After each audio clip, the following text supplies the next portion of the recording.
wato da naga wannan falon sai na tana da falon Vladimir Putin shugaban kasar rasha kina shiga gidansa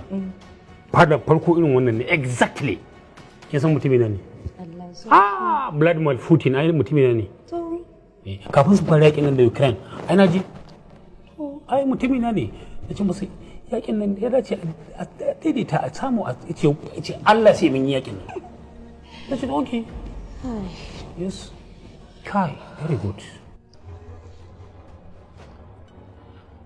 kai ka gane ni la haluku wala mahmudi bil haqi rabbul ibadi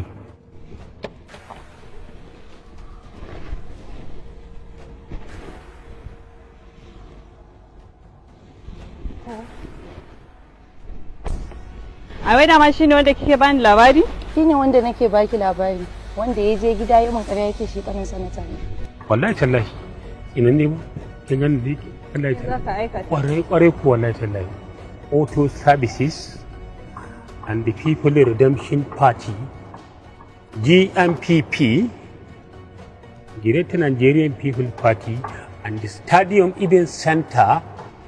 Kuna ina ku yi sauri ina nan bayan Jifatu ina jiran ku yi sauri dan Allah. Bayan Jifatu kuma to. Okay sai kun zo. Aka gane kuranka yau.